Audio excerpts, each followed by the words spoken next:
Bom, vamos lá então.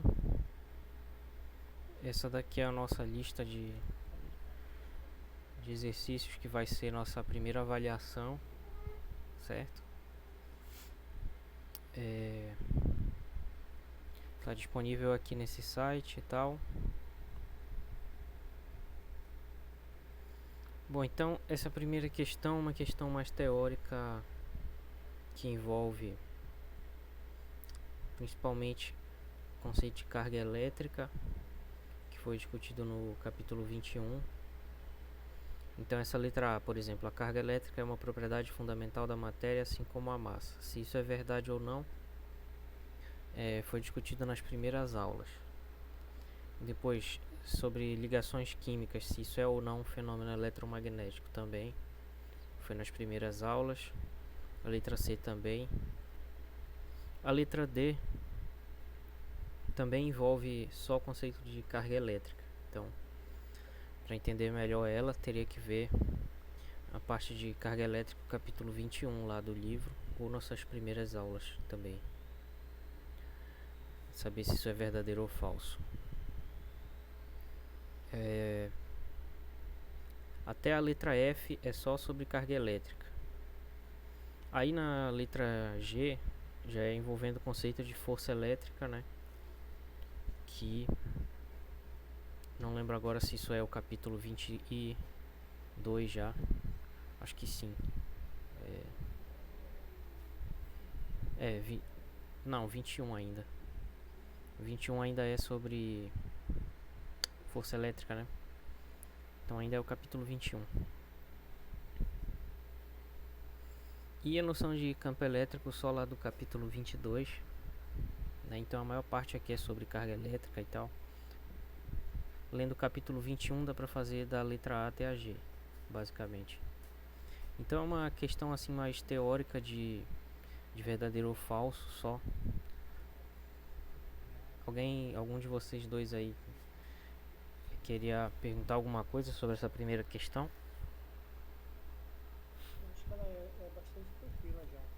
É. Acho que o irmão teria um pouco mais para baixo. Ah, beleza. Mas aí, Tem certo cuidado. entendi.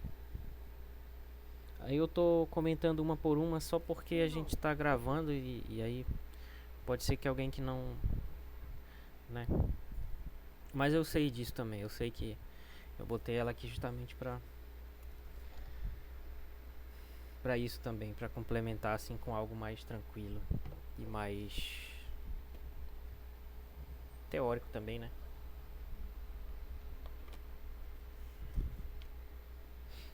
Aqui sobre a segunda questão. Modelo de Bohr do átomo de hidrogênio, que pode ser pensado como um próton e um elétron. A distância entre o próton e o elétron é igual ao raio de Bohr.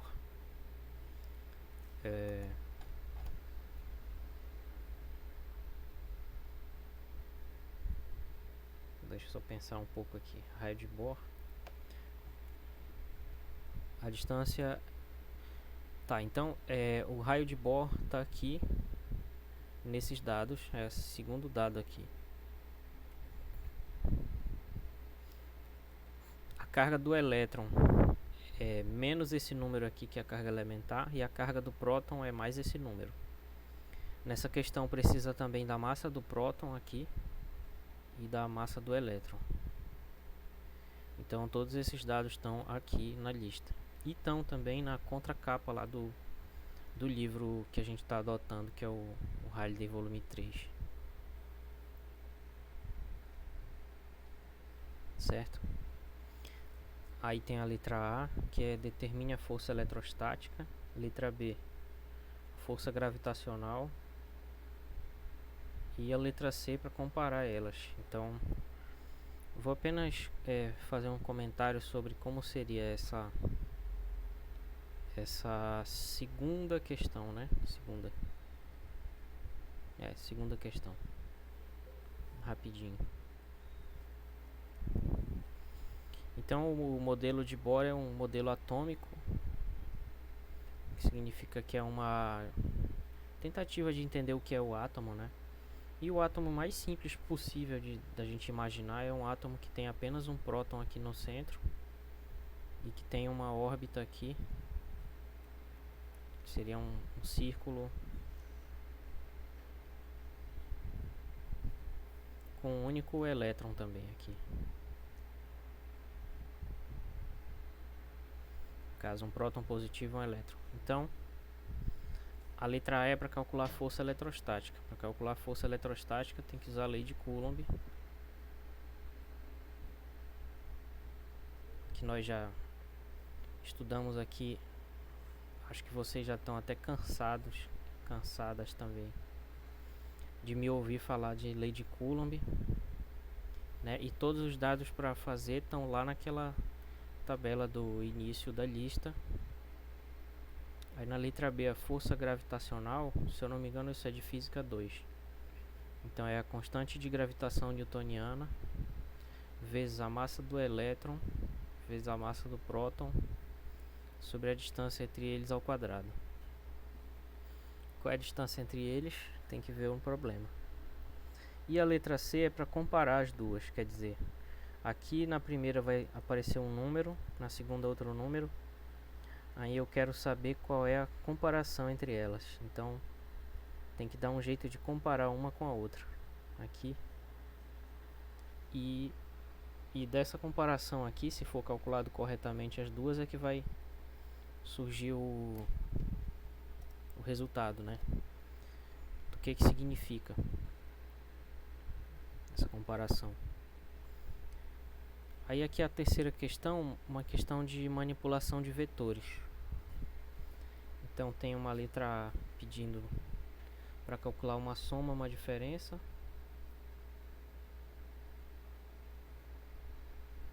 Depois na letra B para calcular os módulos. Acho que tinha uma pessoa no grupo com dúvida sobre calcular o módulo. Na letra C, módulo da soma e módulo da diferença também. E na letra D, a normalização para achar os vetores unitários R linha, Rzinho chapéu e Rzinho chapéu linha. Então, vou pegar uns outros vetores aqui para não dar a resposta, né?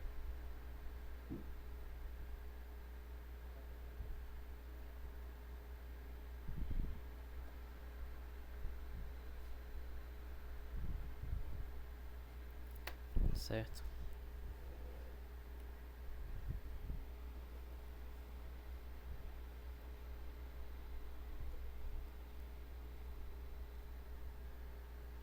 Então aqui na terceira questão, vamos supor, por exemplo, que tenha um vetor aqui R, que vai ser I mais J menos K. E vão ter um outro vetor R' aqui, que vai ser menos I mais J menos K também. Ou aqui poderia ser I mais J mais K, pode ser. Aí na letra A, para calcular a soma e a diferença. Então a soma, eu somo componente a componente. Então fica componente I com a I, fica 1 menos 1i. Depois 1 mais 1j e 1 menos 1k. Então isso aqui dá 0, isso aqui dá 2, fica 2j. Essa vai ser a soma. Se eu calcular a diferença também é componente a componente. Posso inclusive fazer assim, ó. Posso botar os dois aqui. I mais j mais k menos I mais j menos k. Aí fica, né, só arrumar tudo aqui. Esse menos se distribui, então fica mais I menos j mais k. Aí cancela esse j com esse j, fica 2i mais 2k. Então é isso. Aí na letra C, para calcular o módulo dessa soma e dessa diferença. Então, como a gente já tem a soma, já tem a diferença, fica fácil. né? O módulo, aliás, pulei a letra B. Isso tudo era só a A, né? Então era A, aí a B, o módulo de R e o módulo de R'. Aí o módulo de um vetor R que seja assim, xe mais yj mais ek, como nosso colega perguntou lá no grupo, tá nas aulas iniciais. Então isso aqui fica raiz de x ao quadrado mais y ao quadrado mais e ao quadrado. Aí eu só aplico. Então a raiz do R, esse primeiro, fica componente x é 1 ao quadrado, a y é 1 também, a z é 1 também. Então fica a raiz de 3. Se eu fizer o módulo do R', vai dar menos 1 ao quadrado, mais 1 ao quadrado, mais menos 1 ao quadrado, vai dar raiz de 3 também, tá? Aí a letra C, que é para calcular o módulo da soma e da diferença, eu só pego a soma que já está aqui, que deu 2j, e a diferença que deu 2i mais 2k, e calcula o módulo. Então, como a soma deu 2j, o módulo da soma vai dar simplesmente a raiz quadrada da componente i ao quadrado, que é 0, componente j ao quadrado, componente z ao quadrado, da raiz de 4, que é 2. Depois,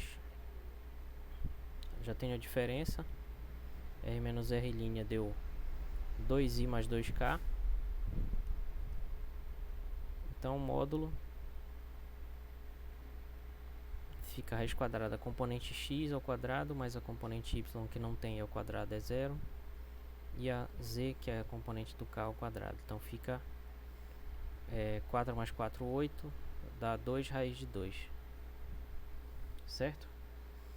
Aí a parte da letra D, que é para calcular o R chapéu. Então o R chapéuzinho é simplesmente dividir o vetor R pelo seu módulo, né? Então o vetor R, que é I mais J mais K, dividido pelo seu módulo, que a gente calculou na letra B, e deu raiz de 3. Então somente isso.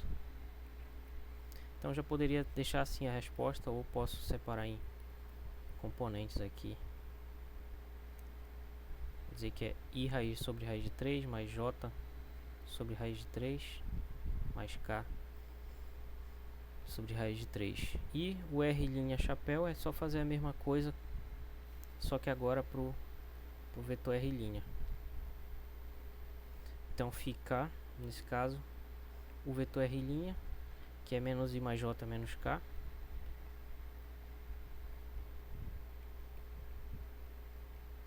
dividido pelo módulo deles, que é raiz de 3. Então, praticamente a mesma coisa. Menos I sobre raiz de 3, mais J sobre raiz de 3, menos K sobre raiz de 3. É isso. Mais ou menos assim a terceira questão. Aí a quarta questão, na verdade, ela é irmã aí da terceira. O objetivo dessa terceira questão era só preparar para essa quarta, onde realmente entra alguma questão mais física, certo?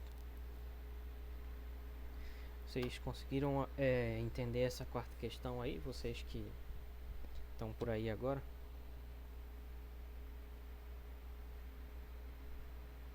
Professor, eu ainda não fiz. Se eu puder explicar mais um pouco aí, tranquilo.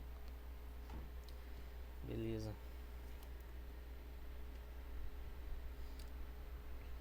Então a letra A.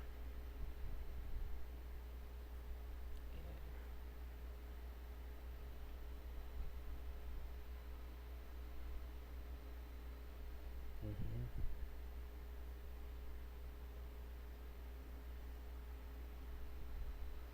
Tá, essa daqui eu não vou explicar tudo, porque senão eu vou matar aí algumas coisas. Mas é só pegar as fórmulas que estão na própria questão e fazer. Mas eu vou fazer uma parte parecido usando esses dados daqui. Então a quarta questão, ela é, vamos supor agora que tem um significado esses vetores que a gente está trabalhando aí, calculando as coisas deles, calculando grandezas a partir deles, relacionadas a eles. Vamos supor agora que a gente está aqui num certo sistema de coordenadas x, y, z, onde agora o Rzinho vai ser a posição de uma carga e o R' vai ser a posição de uma outra carga, Q'. Deixa eu só ver quanto era no problema. Então no problema é 2 microcoulombs e menos 1 nanocoulomb. Então eu vou fazer 3 e 5 aqui.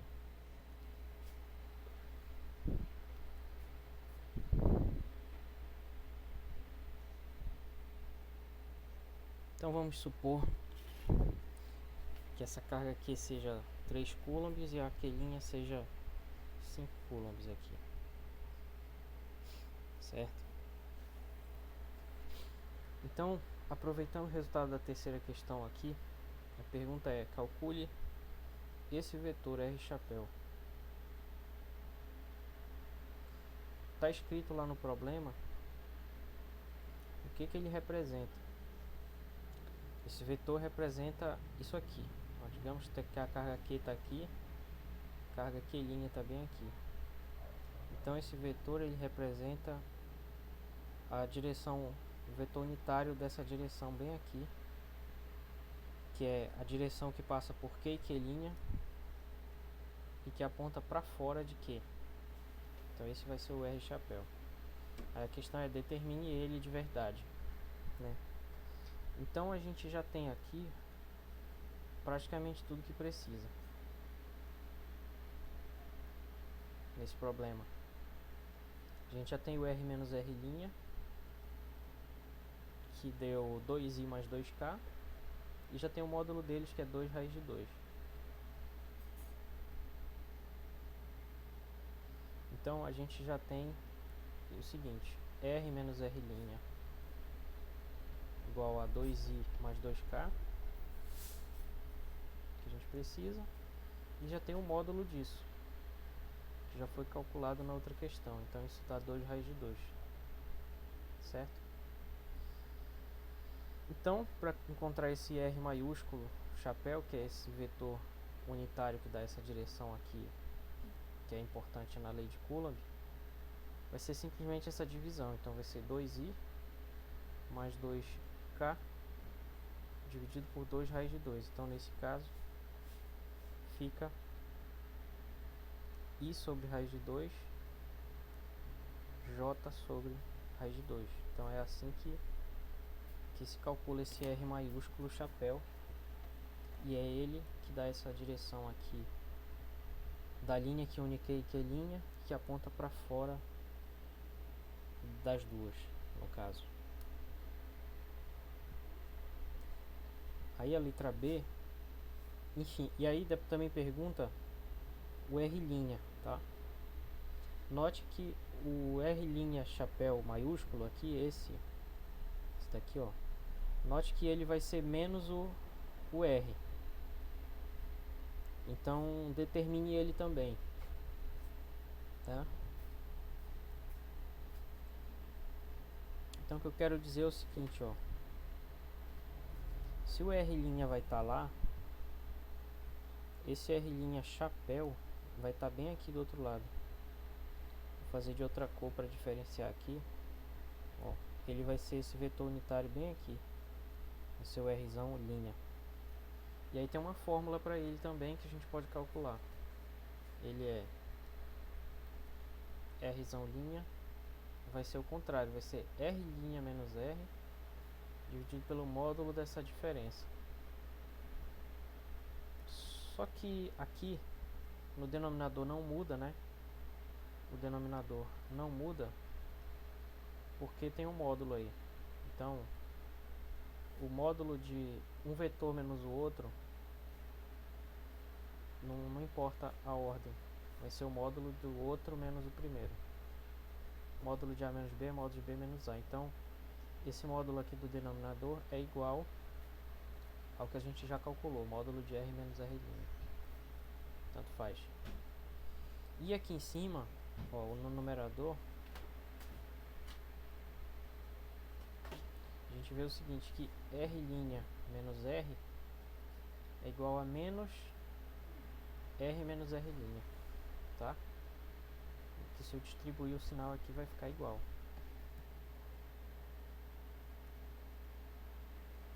Certo?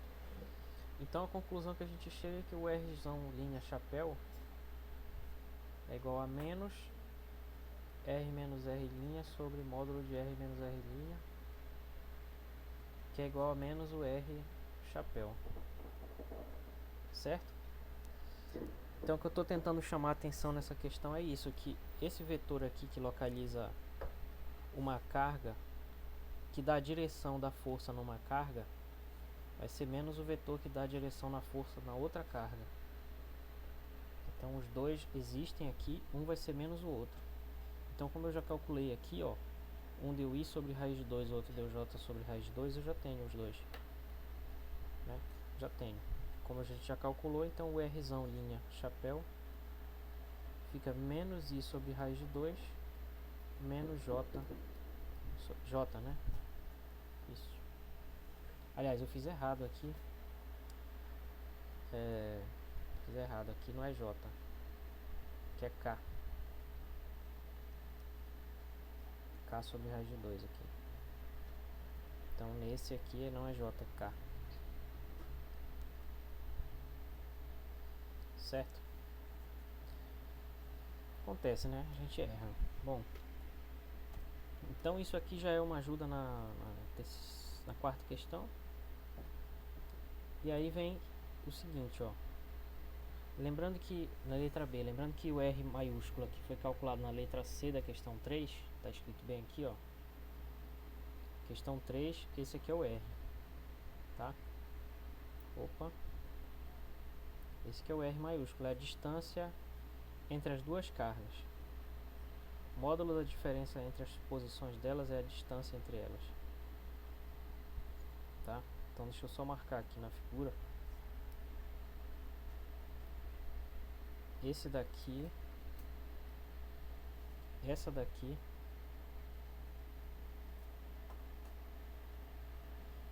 R é a distância entre as duas cargas. R, que é o módulo da diferença R menos R' entre as duas posições. É a distância entre as cargas, tá?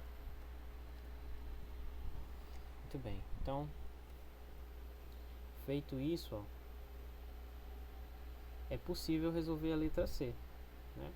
Porque vocês já tem agora quem é o Q', já tem o R, e na letra A calcularam o R chapéu, tá? Então, uma questão de substituir, calcular corretamente aqui, substituindo as constantes aqui.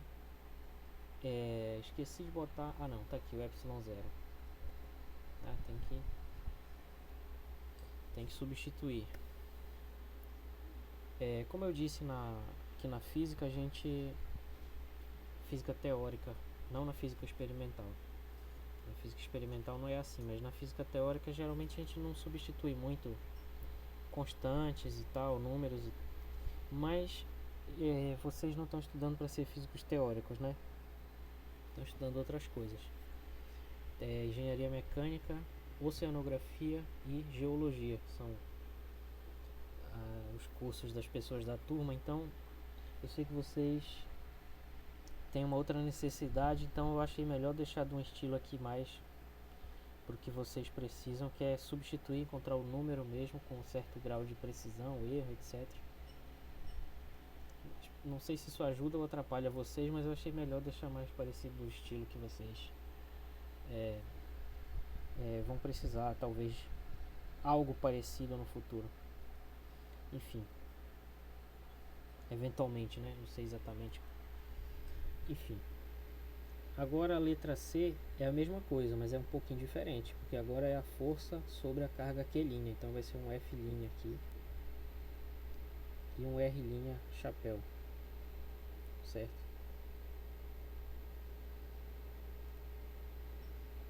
Então tomar cuidado aqui que agora é para usar o R' chapéu, para usar o Q' e vai encontrar essa força. Aí na letra D é para relacionar esses dois resultados das letras B e C, resultados da F aqui, dessas duas forças, e relacionar isso com a terceira lei de Newton.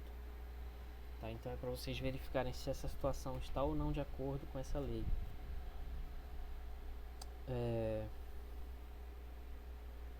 Aí aqui na quinta questão, calcule o módulo do campo elétrico gerado por um anel de raio R igual a 1 metro de carga total 30 microcoulombs distribuída uniformemente, calculado em um ponto P situado a uma altura Z igual a 10 cm do centro do anel, no eixo perpendicular ao plano do anel. A gente já estudou isso numa aula anterior, né?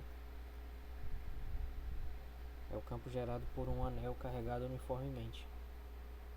Não sei o resultado final de cabeça, mas era uma situação mais ou menos assim.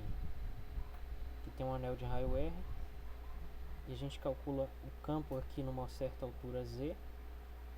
Então o campo vai, se a carga aqui for positiva, o campo vai apontar para cima, né? E o que interessa é a componente Z dele. Então essa componente Z vai ter uma expressão, não sei de cabeça, vou olhar aqui nas aulas para não ficar abrindo o livro. Acho que foi lá pela 6, mais ou menos.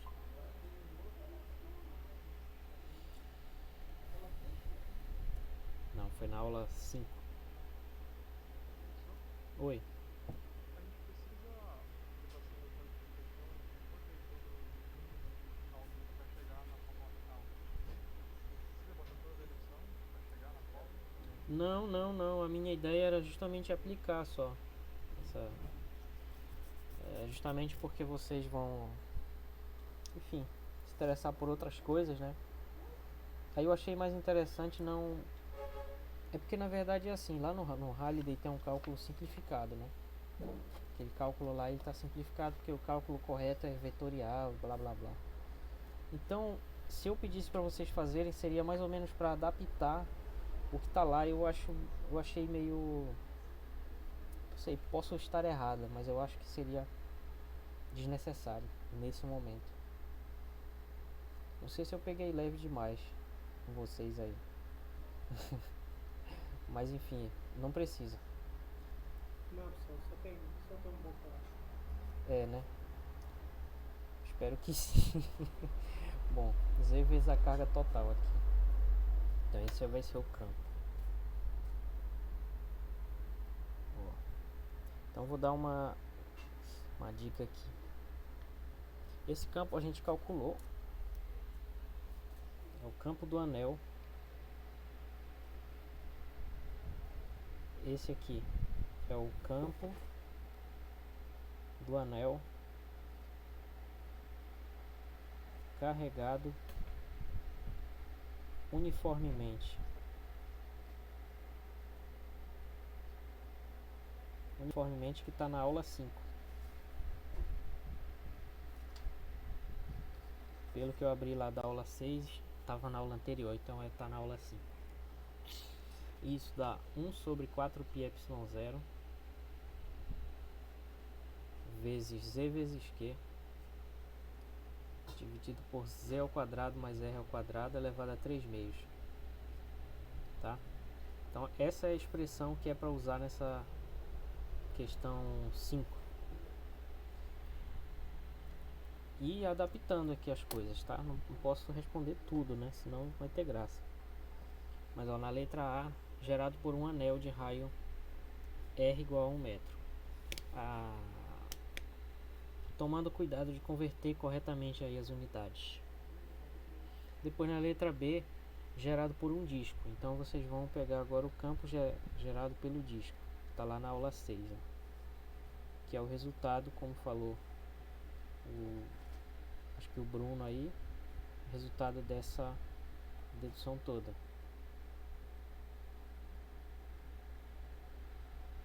Então é sigma sobre 2ε0 vezes aquilo ali.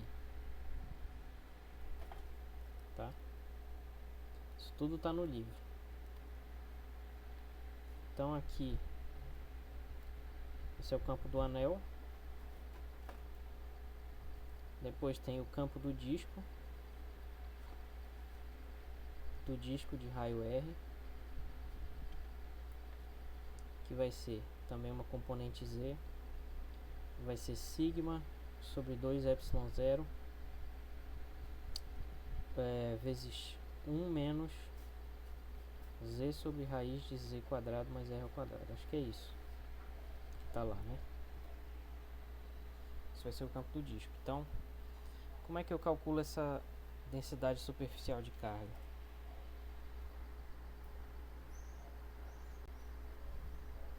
Bom, aí tem que pensar um pouco, né? Com os dados que estão aqui, carga total distribuída uniformemente. O raio do disco tem como calcular aquela densidade superficial de carga. Então eu não vou dizer quanto é, que eu já disse como faz. E adaptando aqui. Na letra C, aproxime o caso da letra B por um plano infinito. Então aí, na letra C, é para aproximar isso daqui por um campo infinito. Então, na letra B vocês fazem um cálculo aqui. Na letra A tem um cálculo, na letra B tem outro, na letra C tem outro. Que seria um campo do plano infinito, que é sigma sobre 2ε0. Quase não dá para enxergar esse vermelho.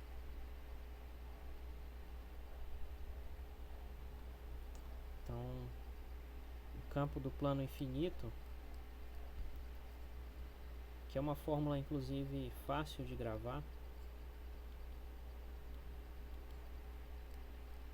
infinito, também a componente Z dele vai ser sigma sobre 2ε0.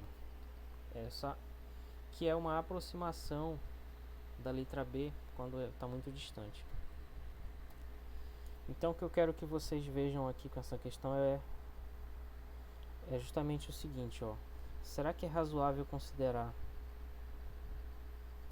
que o disco da letra B é grande o suficiente para que ele seja considerado infinito? Entendeu? Então na letra C calcula para o plano infinito e na letra D compara a letra B e C.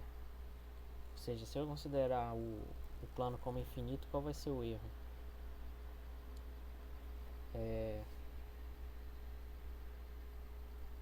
Deu para entender mais ou menos qual é a ideia aí? Caros. Sim. Sim. É que tá só vocês dois aqui, aí vocês vão ser meus parâmetros aqui para saber se tá dando para entender. Aí na sexta, uma partícula de carga Q e massa M é posta sobre uma placa carregada positivamente com densidade de carga sigma. A placa pode ser considerada infinita. Se a placa é infinita, isso tem um significado aí, né? Como a gente acabou de discutir. Posicionada horizontalmente sobre uma mesa isolante neutra que não interage com o sistema. Calcule o valor da carga para que a partícula fique em repouso, equilibrando a força estática e a força gravitacional. Eu não posso falar muito sobre essa questão, senão eu vou acabar resolvendo ela.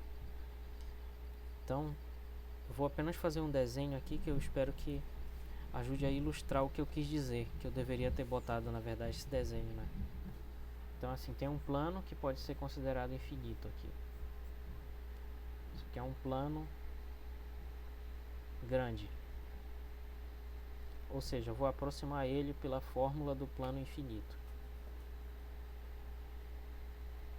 Que ele tem uma densidade de carga superficial sigma aqui.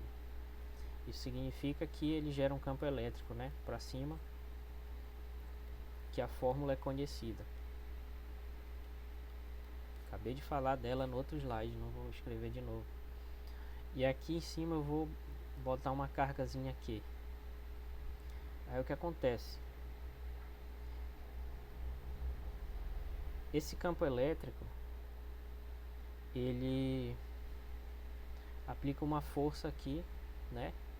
Uma força elétrica.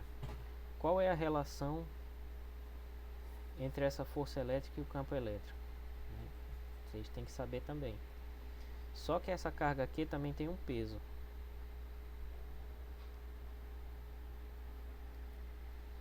né? Ela tem um peso aqui. Então vai ter uma força gravitacional aqui, que é igual a massa dessa carga vezes a gravidade, né? Então aqui tem que usar a segunda lei de Newton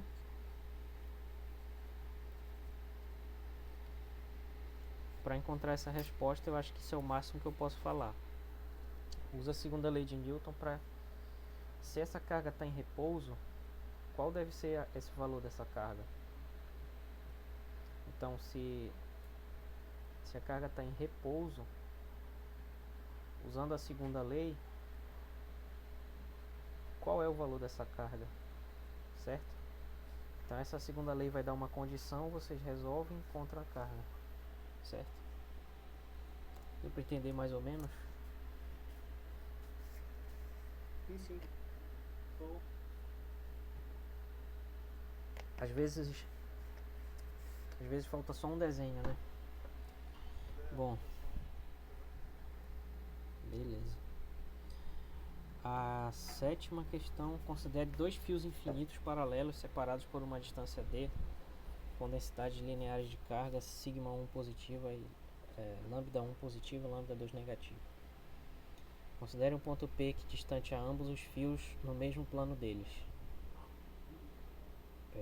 Calcule o módulo do campo elétrico resultante sobre o ponto P.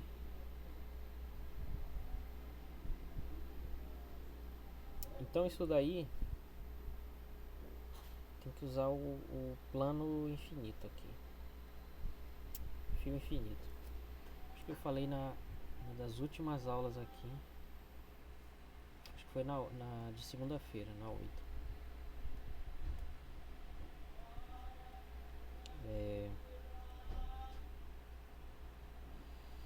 Oh Jesus. Mais pra baixo. Aqui.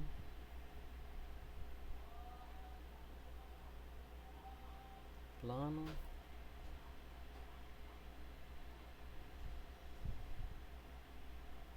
Aqui. Tem esse cilindro aqui. Beleza.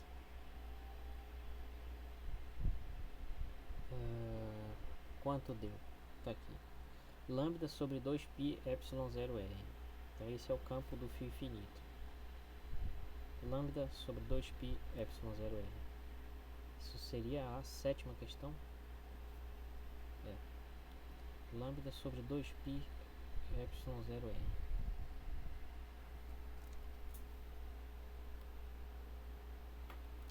Tá.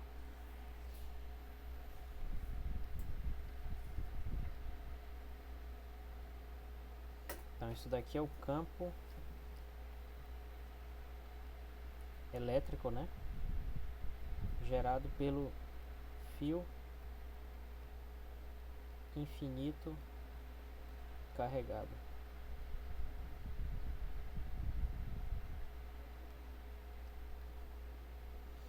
Onde lambda é a densidade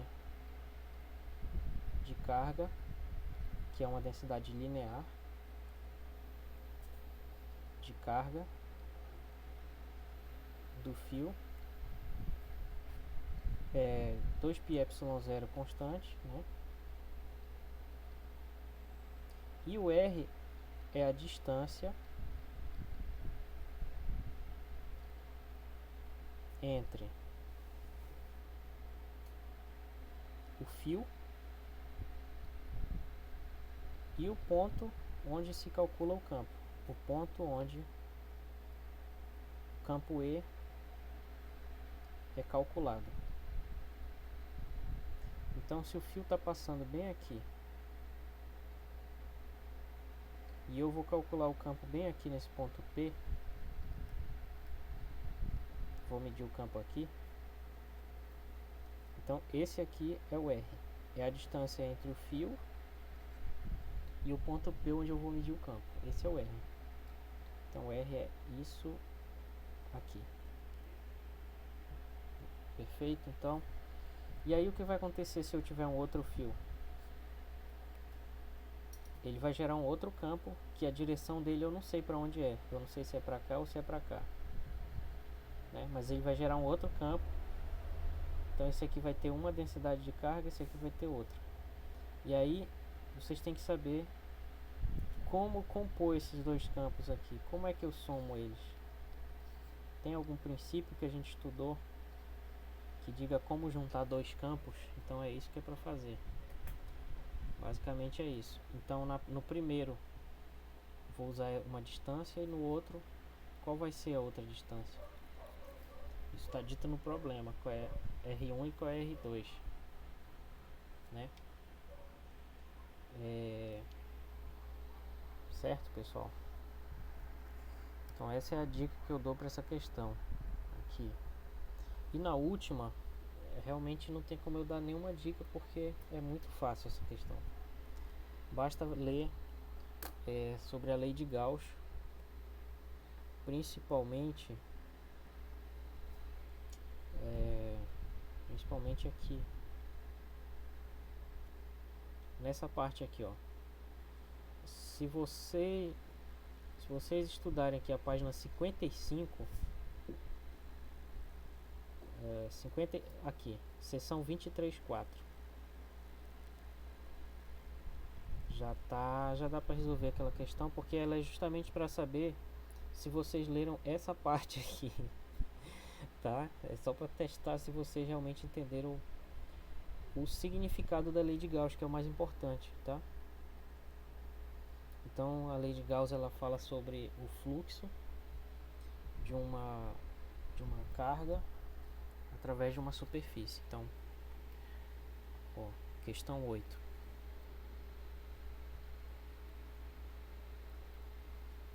Na questão 8 é a seção 23-4 do livro, tá? Do livro que todo mundo já sabe, mas como eu vou botar esse slide depois escrito, é bom deixar aqui, do Halliday 3, nona edição. Nona edição. Tá, pessoal? Então, essa lei de Gauss ela fala o seguinte: se aqui tem uma superfície gaussiana, uma superfície fechada, se aqui tem uma certa carga, essa carga gera um campo, e a esse campo a gente associa um fluxo, que é aquela integral fechada nessa superfície S, superfície fechada S, desse campo. Tá? Mas nessa oitava questão aqui não tem cálculos para fazer. Não tem integral para fazer, integral nenhuma. Tá? É apenas realmente a interpretação da lei de Gauss. Tá? Vou deixar escrito porque vai ter gente que vai ver o PDF depois. Então é só a interpretação da lei de Gauss.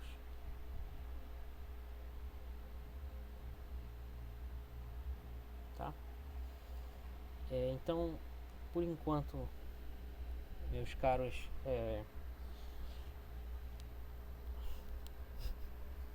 da nossa grande turma de 2 pessoas, deu pra tá favorável? Beleza, tá na mão. Então, mais alguma coisa aí em relação a essa lista, alguma coisa que vocês queiram falar do assunto, sei lá? Ou tá? Não, tranquilo. Então tá na mão, valeu aí pela interação, né? E a gente continua na segunda-feira, só para reforçar, é até dia 18. Na primeira vez que eu mandei tinha um erro de digitação aqui que eu copiei de outro lugar, mas 18, domingo até 23h59. Infelizmente eu vou ter que ser rigoroso com esse horário, porque é assim mesmo, né? Já foram 9 dias, então caramba, mandar 5 minutos de atraso com prazo de 9 dias não dá. Então, mas eu acredito que isso não vai acontecer, né? Vocês estão indo bem. Então, um abraço aí, galera. Bom fim de semana pra vocês. E até segunda-feira.